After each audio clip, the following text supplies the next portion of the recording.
Hello, you're here with T, And Matthew. And Ty.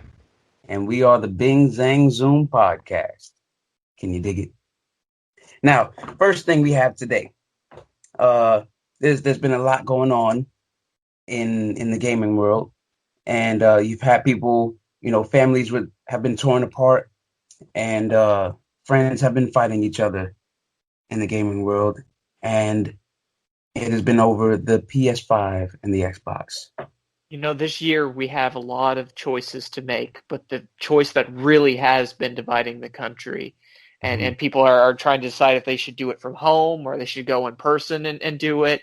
All these things have been coming into play. Xbox versus PlayStation 5. It's the Civil War, the modern Civil War. Clear cut, or is it kind of a difficult decision to make? I think it's a little bit more clear cut. I think this time around, because of the success of the PS4, a lot more people are going to be going PS5. Mm. You guys know me; I'm more of a PC gamer than I am a console gamer. But if I were to pick a side, me personally, I would probably go the PlayStation 5. They do got the better exclusives. They're very, very narrative driven. They're very on point. Where Xbox has got like two right now. Like they just bought up all these studios, but we have yet to see anything come from those studios yet, so we don't really know.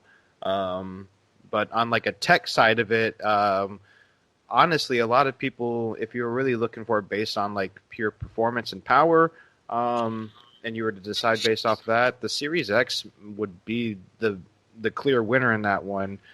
Because you're getting an 8-core, 3.5 gigahertz AMD Zen 2 processor with the PS5 and a 3.88-core AMD Zen 2 processor in the Series X. More teraflops in the Series X with the 12 teraflops with RDNA 2, and you're getting 10.3 in the PS5. Both have 16 gigs of RAM, and you are getting a little bit more storage with the Series X, but I don't think it really matters because you got to account for the operating system as well. I think Yeah. PlayStation accounted for that already when they announced how big their hard drive is, because theirs is at 825 gigs, whereas the Series X, they state it's 1 terabyte, but it's probably going to be about 820, 850 as well after the operating software is installed. Right. I know And I was going to PlayStation. say, like, Yeah, the when it comes to that in particular, because sometimes they are advertised as being, 1 terabyte or however much size, but then when you actually get it on, it's less. It's not. yeah, So, Yeah, it's and significantly less. And a yeah. lot of people just don't account for the operating software. Now, I mean, Xbox has always been like the better performer as far as like raw performance goes, like power goes. Not counting the original Xbox One, but the PS5, its community is just so like together. They make games, Mm. Sony was really smart with getting the right games in studios. Like they were quick after the success of the Marvel Spider-Man game on PS4. Like they were really quick at buying out Insomniac Studios, which now that particular Spider-Man game is only on PlayStation now. Right. But I think PlayStation 5 is going to end up being the clear winner, out of the two. I'm not really one for console wars, but um, but that's how I see it. I think PlayStation 1 is going to like sell a little bit more due to that. Yeah, Okay. it's interesting because with previous incarnations of these systems, usually PlayStation had the better stats, right? Yeah. Better processors, better whatever you want to say. Hmm. This year, Xbox has a significantly better stats, like you were saying, more hard drive space, et cetera, et Yeah. cetera. But, so many people are in the PlayStation ecosystem now. Like, Exactly. I can't not get my JRPGs that I've been invested in for years, Exactly. my Kingdom Hearts 4, my Final Fantasy 16, et cetera, et cetera. And a lot of these are looking like they're going to either be exclusive or have exclusive DLCs or, various things like that. So, yeah, I really think PS5 is going to be the clear cut winner, too. I Mm. agree. Well, I don't disagree. I guess we're all PS5ers here. We're all biased. Regardless, like I'm gonna buy the PS5 no matter what. It could like literally like run slower than a freaking like slug, and I would still get it because of the fact of games like Last of Us and like Xbox. I have a gaming PC. There's no reason for me to buy an Xbox because those games come out on PC too. Versus I Right. can't do that with Last of Us or Spider-Man. You know. And then, really quick, where does Nintendo fall with all this? Are they trying to get in or capitalize at all? Nintendo's their own thing, man. Like Nintendo will always be Yeah. their own thing because they could literally I think I read something where it's like I could be wrong, but they could literally just stop making products today and be good on money for the next like 50 years. They may have so many IPs, they make so much money. They don't need to really worry about anything because they're their own thing, you know. Right. And Imagine if Nintendo. does it just seem like they are maybe not doing as well because that I wouldn't have known that, but is it just because we're here and they're there, like meaning that in Japan and other places they have a bigger following than what they do here in the States? I think they've I, actually got a bigger following in the States than we yeah. realize. It's just it's Hmm. not the hardcore people who are constantly talking Right. about gaming. Yeah. You know, if you look at like the Wii was the best selling system of that generation. I Yeah, it believe. I'd have was. to It relook at the was. number. Mhm. Yeah. Right, but you know, it wasn't people that were hardcore gamers and Right. constantly talking about them Casual and buying people. millions of copies. Yeah. Right, it was they're for the casual gamers. Now, if Nintendo, because they own so many properties, if they were to decide we're not going to make any more systems and go the way of Sony and like start putting their games on other systems, people would still buy the crap out of Zelda and Mario and Oh all yeah. these for whatever system they put it out for. So Nintendo, no matter what happens, Yes. they're going to be good. Oh yeah. Oh yeah. Yeah, but speaking of Sony and Spider-Man, Marvel Spider-Man you mentioned, we have a couple of things involving Spider-Man. First off, big news. Spider-Verse has been confirmed. Yeah, kind of. Yeah, like so it's a weird gray line right now with the Spider-Verse. It's more speculation, but yeah. Loosely, Now, was it confirmed by loosely confirmed. the picture that was put out, or what was it that Well, they really confirmed confirmed it? Jamie Foxx and Electro. They Mhm. confirmed that, and then the weird thing though, where all the speculation I believe started from was the Instagram picture that Jamie Foxx had posted, because the Instagram picture shows Jamie Foxx as Electro, very not so detailed in the clouds in a thunderstorm, and then you see the three Spider-Men on the ground, which could indicate Tom Holland, Tobey Maguire, and Andrew Garfield. So that kind of branched out into a whole bunch of other things, and yeah. Basically, they've opened the floodgates. Nothing's been, confirmed, but they've put enough out there to kind of see, what people are thinking. Jamie Foxx is coming back as Electro, but it's also a little bit unclear at this point because they could be, which is what they're making it sound like, that it's the same Electro that he came into the MCU universe, et cetera, et cetera. But if for some reason they decide to back out of that, they could still just keep Jamie Foxx, but make him a different Electro. You know what I Mhm. mean? There's a million ways they can get around this. More or less, what they're doing right now is they're being a very, very smart studio, and they made a decision, and then is making everything around that decision very ambiguous to see what people get excited about and what they don't, right? And that's a brilliant marketing strategy because that means that people are all doing your marketing and your decision making and all this for you. You Mhm. know? Very smart. Like what Yeah. I've been seeing kind of just floating around the internet is the whole Scarlet Witch, because of her next movie coming out with Doctor Strange, she's supposedly going to be like losing control over her powers, which could trigger an event where a dimension with Spider-Verse pretty much just gets open, and then we're getting multiple Spider-Man, because that's something fans have always wanted of the movies. They've wanted, I mean, me personally anyways, I've wanted to see all three together in one movie, which I think would be cool. I think it would be a little bit too much for Spider-Man 3, like they're saying. I think Tom Holland has a lot to handle with being on the run and everything like that. Probably in Spider-Man 3 than Electro, since he's confirmed for Spider-Man 3, and I actually thought Kraven was going to be the main guy for Spider-Man 3 because that's what everything was leading to, because they were saying they're going to do a Kraven movie, kind of like they're doing with Morbius, Right. So I thought that was going to be a thing, but for me it makes sense for them to go this, dimensional route where another dimension has been opened, because they could pretty much kind of pull a Days of Future Past and erase what happened in Far From Home with his identity being found out, So, yeah, with the Spider-Man movies, it's such a weird place because it being Sony and being MCU and being all these various things. But we do know that with Scarlet Witch, that she's seemingly going to be the main force in Doctor Strange 2 as far as the multiverse of madness, right? Yeah. That she's the one opening up the multiverse. And Kevin Feige did confirm that of all the Disney Plus shows, the one that's going to be the most important for the storyline going forward is WandaVision.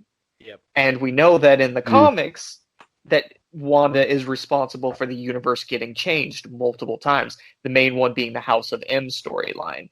And it was Elizabeth Olsen talking about, she did a review of the comics, and she said the most important comic to read if you want to know what's going on is House of M. And House of M is when Scarlet Witch changed the universe by saying, a few magic words that we all know what they are. No more mutants, right? So, you could speculate that it's like, well, maybe the universe has been changed this whole time. Maybe she's going to bring it in. Maybe she's going to change the universe to keep her twins. Whatever the case is, this is opening up an entire floodgate. And they're playing with the tools they have, which is great. Yeah, that's interesting stuff, man. So just see the Marvel and going forward in the next few years is going to be, I think it's going to be really killer compared to what we've seen in the past, Yeah, what do you think is the I mean, they can all show up in the third Spider-Man installment, but who do you think really, in your opinion, is the best? And I think we have Tom yours, Holland. Matthew. Yeah, the best Spider-Man? Yeah. Okay, well, Ty just said something. I think I cut him off there. What were you saying, Ty? No. I was trying to be funny and smart. I was just saying Tom Holland. He went straight for it. I went straight for it. I was just diving straight in the water, Tom Holland. Tom Holland is your favorite Spider-Man? Mm-hmm. Just because he's so balanced with Peter Parker's personality and Spider-Man's personality. I mean, I'll never, Spider-Man 2 with Tobey Maguire is still pretty much up there in my favorite one, because Doc Ock has always been my favorite villain or Spider-Man, because he's been such an influential villain in his just Spider-Man life, so the whole mythos, but Spider-Man alone, you would say that I would say it's Tom Holland, because to me he seems more balanced, and it was that scene in Civil War where Tony Stark sat down with Peter Parker in his bedroom and talked to him, and he had that conversation where it was just like, hey, why don't you do Spider-Man stuff in your regular life, pretty much, I'm paraphrasing here, but he's like, well, I wasn't able to do it then, so technically I shouldn't be able to do it now. So he's pretty much saying I can't just abuse my Spider-Man powers and play basketball, because I never could play basketball, right. Which is something you wouldn't really hear Andrew Garfield's Spider-Man say as Peter Parker, and you really wouldn't hear it as Tobey Maguire's Peter Parker say. And then another way I look at it is Tobey Maguire was a great Peter Parker for me, but not a great Spider-Man personality-wise. And Andrew Garfield was a fantastic Spider-Man personality-wise, but I didn't really like it going forward with this Peter Parker. Interesting. What do you think, Matt? Yeah, and that's what I hear a lot of people say, and I think you bring up some definitely good points. But for me, in the same way that I'm hiding under my desk right now.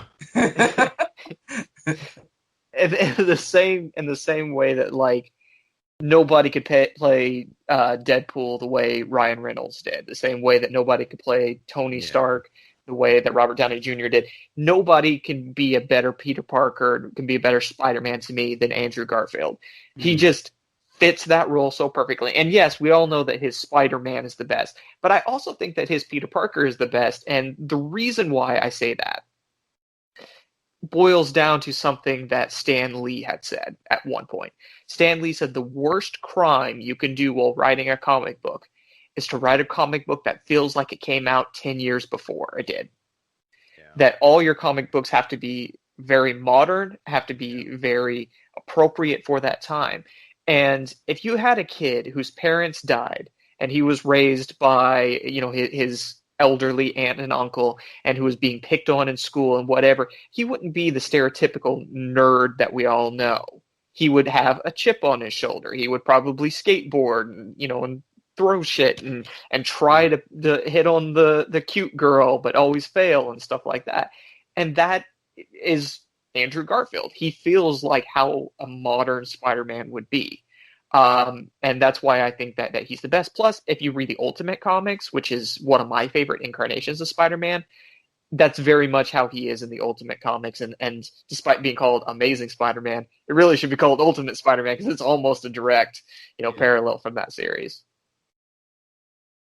Interesting. Okay. All right. Both of those I can see your points on.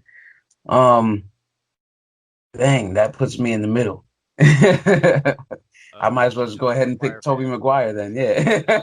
I mean, they've all been good. That's the thing. Is there is merit to all three of them for sure. Exactly. I've never disliked anyone except for Spider-Man 3. We don't talk about Spider-Man 3. Right. I just didn't like Topher Grace. That was the killing part for me. Topher Grace's Venom is what destroyed that movie for me. Fair. I would have been fine with it if it wasn't hanging out. I just couldn't do it, man. But you guys know that there's supposed to be a Spider-Woman movie coming out, right? No, that's what I'm actually really excited about when you mentioned that. Okay, so Olivia Wilde, who is just this amazing actress. She's starting to get into directing. I had actually worked with her before on Richard Jewell, and I could say she's a really cool person as well, not just like one of these Hollywood types, but just a genuine person. She had been announced to be doing a female-driven Sony Spider-Man universe movie. Now, that was all that was said. It was very ambiguous, and a leak said that it was going to be Spider-Woman. When asked about it, she kind of winked and nodded and was like, well, maybe or whatever. But she did confirm that Kevin Feige, the mastermind behind the MCU, is going to be a producer on it.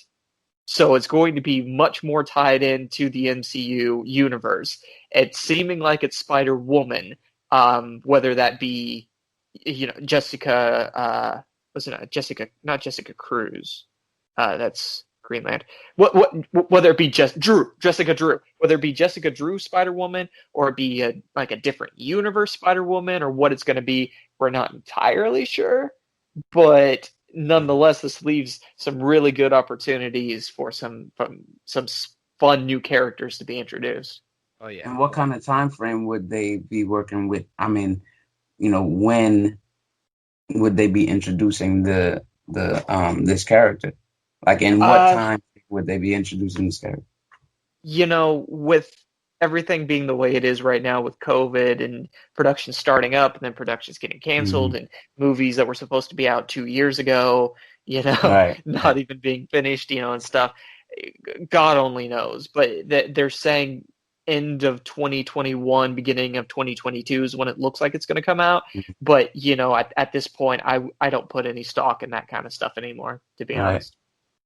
Yeah, my thing is I just hope that even for example, with the Batman movie held back because its lead got COVID. Even with that, it's hopefully the person is okay and they actually pull through and then they can resume recording and production. But not only that, things could change within that time. You don't want it to get pushed back to where everybody has to get quarantined and somebody else has COVID or the camera guy has COVID, this person has COVID, and now the whole production has to come to a complete halt and facet and wait for all these people to get better, and hopefully they do, and hopefully you have your main character is still, in shape for the role, and so on and Yeah. so forth when the time comes. So it's a lot to the productions right now during COVID times. I can only imagine what all that entails. Yeah, it's been crazy. I've only worked on a couple of things since COVID has been going on, and even these very small productions, it's been absolutely insane the precautions that people's been taking, and Right. some the bigger productions have got to be even worse. And I know some people who have been working on the bigger productions, um, and caught COVID from it, Mm, which is unfortunate. I have a friend who's working on a very, very large, very prominent movie that mm, I don't want to, get them in trouble, so I'm not going to say who or what, yeah. but that's the clues there. And yeah, they just got diagnosed with COVID a couple of days ago, and so And yeah, they're having to step back from it. that sucks. And it's like even the precautions being taken when it seems like that's not enough. You go to get a cup of coffee from the same place somebody else got a cup of coffee, and there it is. Right, You know, right, uh, exactly. they got to be in a bubble. And what's interesting about that is that um, many years back, um, there was talks about Manhattan being in a bubble, like the island of Manhattan being in a bubble. Um, not a physical one, but like just Sure, well, you know, uh, conceptual. right. And look at what we have now. You know, New York is just now opening back up to some places, but it's interesting, man. That talk has now come back full circle, and it didn't make sense at the time, and then now it's making sense. It's kind of like when you watch a TV show and you're watching something, you're like, okay, what was that? That didn't make sense. That seemed like a scene that didn't even matter. And then in next week's episode or later in the movie, something happens. It's like, oh snap, that's what that was for. I should have paid Yeah, attention. You know? yeah, the umbrella Yeah. effect. Yeah. Yeah. Well, speaking of TV shows and movies, we have Matthew's movie picks.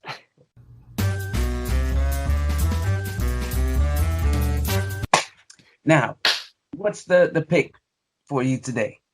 So the pick that we've got this time around, because we're getting into that spooky season, everybody's looking for some horror films to watch. I've always been I've been a huge fan of the classics, Frankenstein, Dracula, the Wolfman, whatever. But everybody knows all of those. So let's talk about a film from that time period in those same veins that nobody knows. It is a film called Vampire, but some people pronounce it Vampyr because of the way it's spelled, which is, I Mm. believe, Vampyr, Vampire. Empire. It Yeah, it's a German and French combination film that was directed by a Dutch guy, and it came Mm. out in 1932. So it was one of the first, certainly not the first, but one of the first vampire movies to have sound. But since it's in German, you got to read it with subtitles anyway, so what does it really Yeah. matter? Um, it's such a bizarre movie because it was directed by the same guy who did The Passion of Joan of Arc, which at the time was considered one of the greatest movies ever made. Of course, now we've had a lot more movies since then, but at Right. that time it was considered one of the best. And his follow-up movie was Vampire, and it was this huge flop. However, Mm. people are going back to it now and starting to discover a lot of things that they didn't notice about it. It's very one of these movies that the whole thing almost feels very dreamlike. Mm. They do a lot of effects like shadows just walking around with no people attached to them and stuff that Mm. nowadays you'd think was just CG, but back then you're like, well, how did they do that with that Right. kind of technology in 1932? It is a very bizarre film, and it's one of those films that when I left it, I sat there and get, did I like it? Did I not like it? Mm. I don't really know, but it's certainly a interesting film to watch and the way that it gets your mind a little bit more open, and it's very different than any other kind of film, particularly during that age that you would see. Yeah, I feel like as a filmmaker, it'd be good to go back and check some of those movies out just to get an idea of what originally scared people and what worked and what didn't work then. But also, those movies tend to be a little bit more scary than some of the modern movies. Sure. Just I don't know whether it's the white and black or the way that they use certain things, like the shadowy effects and stuff. Yeah. I don't know. It's just there's something about it that about the white and black in particular that made it more scary. And I guess because it didn't seem like it was here, you know. When things are in color, it's different. It's different. And it kind of feels like, well, you see color every day. But when it's It has white an and black, otherworldly feel. yeah, right. So yeah, make sure y'all go check that out. Vampyr or Vampire, whichever way you want to say it. But that's interesting too that there's different that there is a German, French, and Dutch production. Yeah. All for this movie, 1932.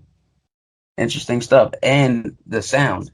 So thinking about that and think about if you were in that time frame prior to that and you go to see a film and it's just you can hear the reel in the back and you're just reading. Oh man, imagine that. So just go to the movie theaters, right?